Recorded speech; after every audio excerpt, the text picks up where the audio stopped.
welcome to another episode of Sensible Reactions. Hey, if you do not know, I just want to say this again. If you was on episode 70, you know we are going to be doing our Sensible Reactions live.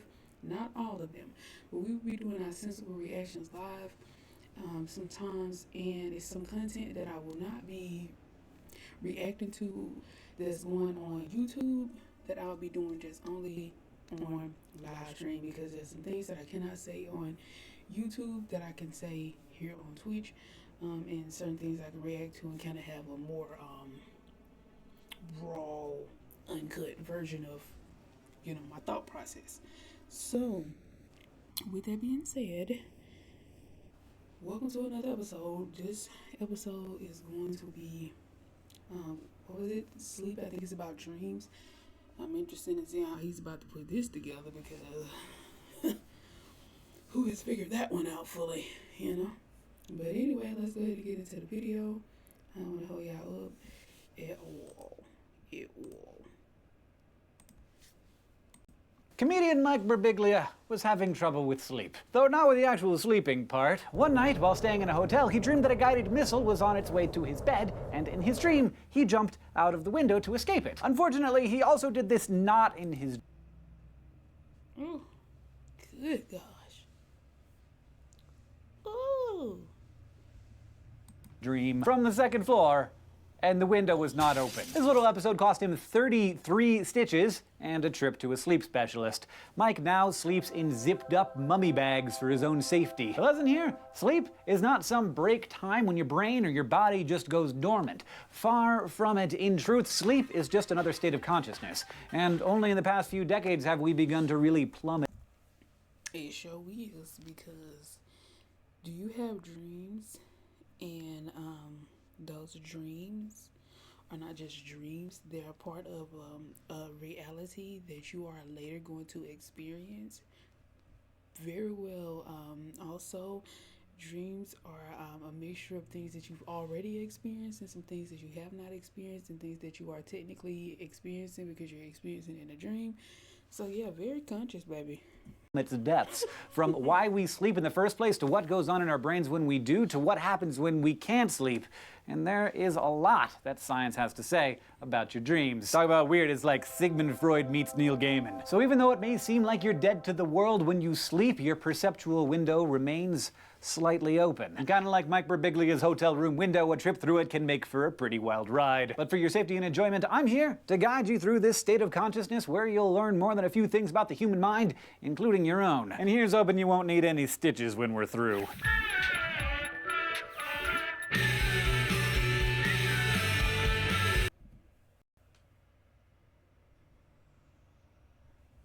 Sleep is a periodic, natural, reversible, and near-total loss of consciousness, meaning it's different than hibernation, being in a coma, or in, say, an anesthetic oblivion. Although we spend about a third of our lives sleeping, and we know that it's essential to our health and survival, there still isn't a scientific consensus for why we do it. Part of it probably has to do with simple recuperation, allowing our neurons and other cells to rest and repair themselves. Sleep also supports growth, because that's when our pituitary glands release growth hormones, which is why babies sleep all the time. Plus, sleep has all kinds of benefits for mental function, like improving memory, giving our brains time to process the events of the day, and boosting our creativity. But even if we're not quite sure all of the reasons why we sleep, technology has given us great insight into how we sleep, and for that, we can thank little Armand Asarinsky. One night in early 1950s Chicago, 8-year-old Armand was tucked into his bed by his father. But this night, instead of getting a kiss on the forehead, little Armand got some electrodes taped to his face. Armand's dad was Eugene Asarinsky, a grad student looking to test out a new electroencephalograph, or EEG machine, that measures the brain's electrical activity. That night, as his son slept peacefully, he watched the machine go bonkers with brainwave patterns, and, after making sure that the machine wasn't somehow broken, discovered that the brain doesn't just power down during sleep, as most scientists thought. Instead, he had... Which is exactly why you don't always get rest. Discovered the sleep stage we now call REM, or rapid eye movement, a perplexing period when the sleeping brain is buzzing with activity, even though the body is in a deep slumber. Aserinsky and his colleague Nathaniel Kleitman went on to become pioneers of sleep research. Since then, sleep specialists armed with similar technology have shown that we experience 4 distinct stages of sleep, each defined by unique brainwave patterns. Say you're just going to bed. All day, your endocrine system has been releasing awake hormones like cortisol. But with nightfall comes the release of sleepy melatonin hormones from your pineal gland. Your brain is relaxed but still awake, a level of activity that EEGs measure as alpha waves. You're feeling sleepy, your breath slows, and suddenly, you're asleep. This exact moment is clearly evident on an EEG reading as those alpha waves immediately transition to the irregular, non-rapid eye movement stage 1, NREM1 waves. It's in this first stage of sleep that you might experience hypnagogic sensation, those brief moments when you feel like you're falling and your body jerks, startling you. As you relax more deeply, you move into NREM2 stage sleep, as your brain starts exhibiting I don't know about this order, baby, because sometimes you already be in a deep sleep and then you bounce back. I guess you go from level 3 back to level 1 and slide to level 1 real quick. I don't know, because I be deep in my sleep and I've had those moments where I feel like I fell off a cliff or something random is happening to where you feel that sensational fall of falling, or something that just gets you to hop up like you out of it. Bursts of rapid brainwave activity called sleep spindles. You're now definitely asleep, but you could still be easily awakened. NREM3 comes along with slow rolling delta waves. We now know that you can have brief and fragmentary dreams in the first 3 stages of sleep. Delta waves. So I never really looked this up. So now that's making me think, so is that what it is that they're talking about if you listen to frequencies when you go to sleep, the delta waves, they have delta wave frequencies. Interesting. But eventually you'll get to the most important. Wait, now is this not also the same thing they do when they do hypnosis? Is that? I feel like I've heard that in connection with that before.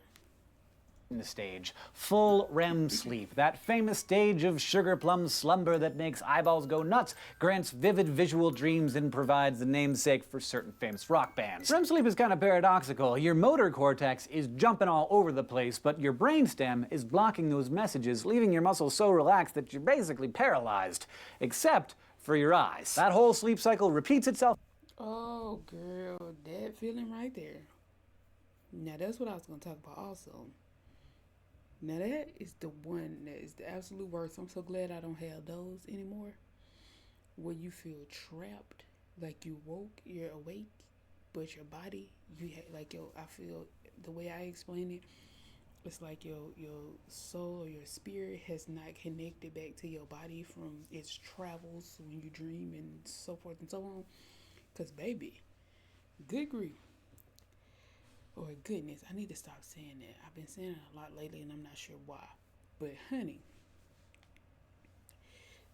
I didn't like that. I used to have that a lot. You just be, can't nobody hear nothing. It's like you inside your own body, just boom, boom, boom, boom, hollering to get out. Then you just wake up. Now, what I also want to know is the thing where, have you ever been asleep and you're not like all the way there?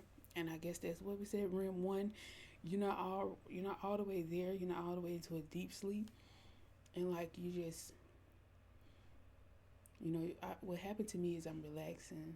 I'm just kind of preparing myself for sleep, and I kind of doze off, but I'm not fully in a state of a deep sleep like really yet. So what happens is you might say, I wonder what that is.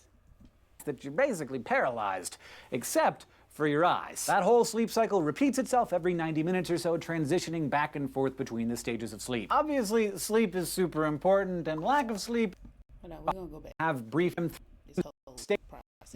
but still awake, a level of activity that EEGs measure as alpha waves. You're feeling sleepy, your breath slows, and suddenly, you're asleep. This exact moment is clearly evident on an EEG reading as those alpha waves immediately transition to the irregular, non-rapid eye movement stage 1, NREM1 waves. It's in this first stage of sleep that you might experience hypnagogic sensation, those brief moments when you feel like you're falling and your body jerks, startling you. As you relax more deeply, you move into NREM2 stage sleep, as your brain starts exhibiting bursts of rapid brainwave activity called sleep spindles. You're now definitely asleep, but you could still be easily awakened. NREM3 comes along with slow rolling delta waves. We now know that you can have brief and fragmentary dreams in the first 3 stages of sleep, but eventually you'll get to the most important stage, full REM sleep. That famous stage of sugar plum slumber that makes eyeballs go nuts, grants vivid visual dreams, and provides the namesake for certain famous rock bands. REM sleep is kind of paradoxical. Your motor cortex is jumping all over the place, but your brainstem is blocking those messages, leaving your muscles so relaxed that you're basically paralyzed.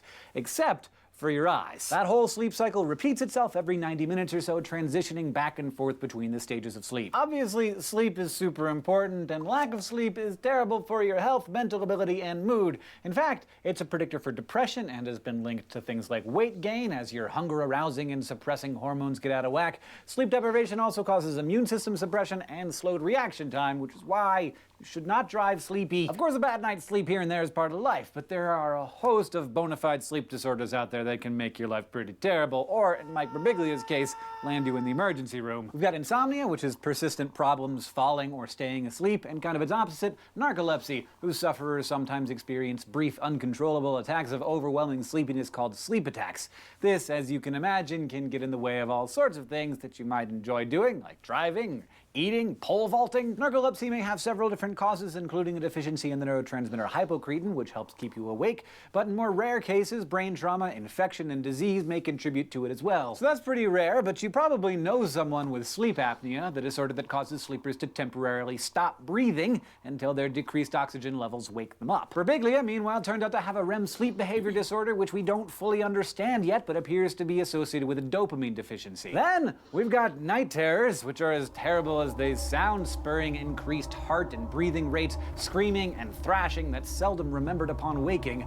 Night terrors are most common in children under 7 and may be spurred by stress, fatigue, sleep deprivation, and sleeping in unfamiliar surroundings.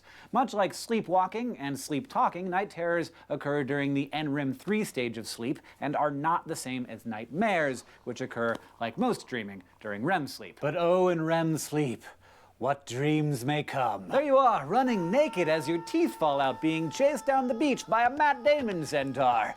You wake up feeling around your mouth thinking, what? Welcome to your dreams, those vivid emotional images. Cause I really miss.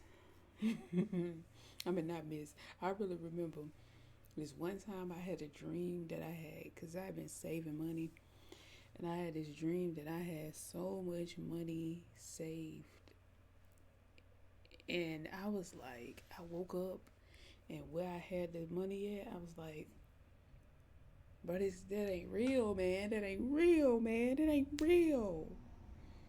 And I was just hurt. I just had a moment. Because when I woke up, I knew. But you just go anyway, just to look at what you do have and just be like,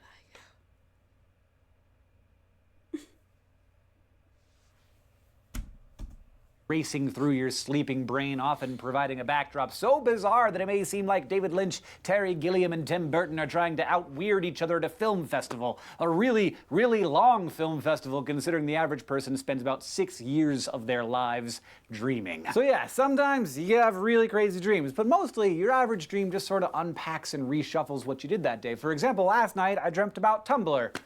I spent a lot of time on Tumblr yesterday. If you played Tetris all afternoon, you might dream of blocks falling from the sky. If something traumatic happened to you, your brain might provide you with a nightmare to help extinguish your daytime fears. Thanks, brain. Then again, you might be unable to stop dreaming about the trauma, which we'll look at in the future when we discuss post-traumatic stress disorder. Our two-track minds, of course, allow us to register more stimuli than we outwardly acknowledge during the day, and in that way, the sounds of car alarms or stinky dog farts that you might not even have noticed get incorporated in your dream too. And that's all interesting and weird.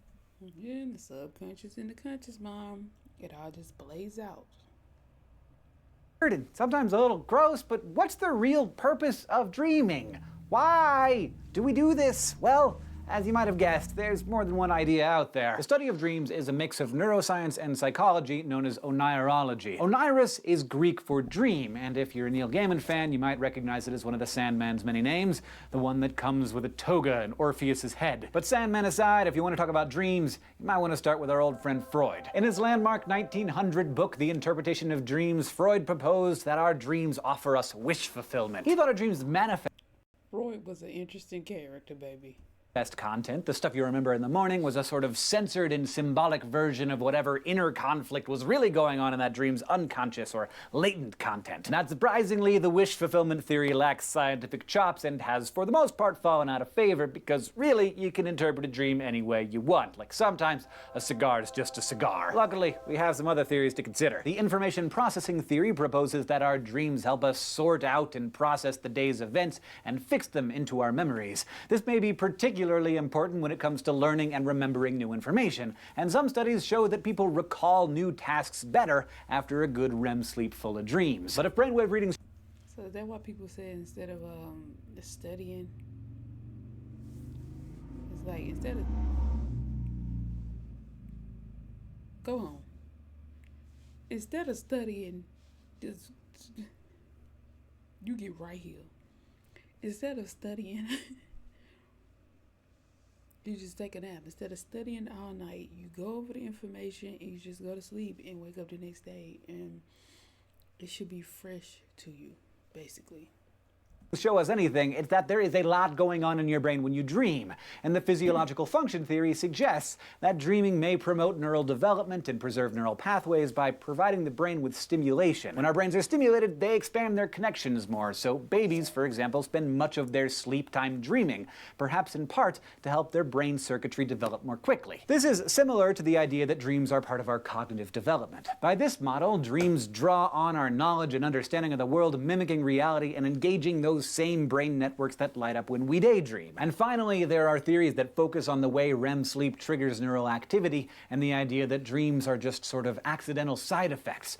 The brain's attempt to weave a story out of a bunch of random sights, emotions, and memories, which is how, in Dreamland, I might actually marry that Matt Damon centaur and give birth to a baby with banana fingers and a raccoon tail. For now, scientists continue to debate the function of dreams, but one thing we know for sure is that REM sleep is vital, both biologically and psychologically. But hey, you think your dreams are nut bar? Next week, we're looking at other altered states of consciousness, where you'll learn what your brain really looks like on drugs and whether you can actually hypnotize someone to do your evil bidding, or just act like a chicken. For now, if you stayed awake during this episode, you learned about the 4 stages of sleep.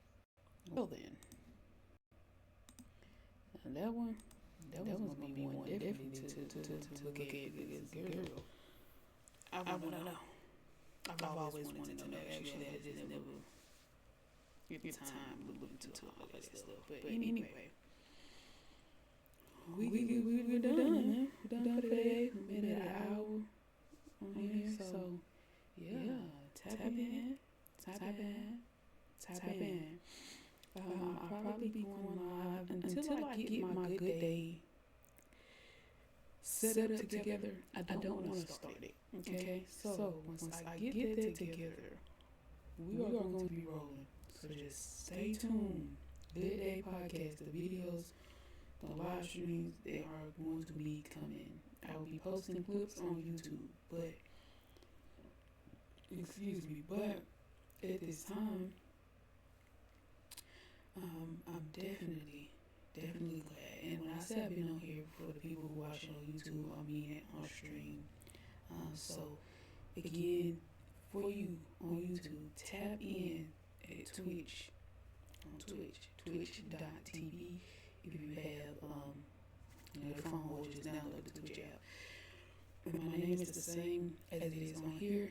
It's just add an extra E. So AYESHAYEE. Alright. Until next time, I definitely will catch y'all next videos next week. Y'all know how this go. Let's do it. Gotta make it to 41. We only at 9. We gotta make it to 41.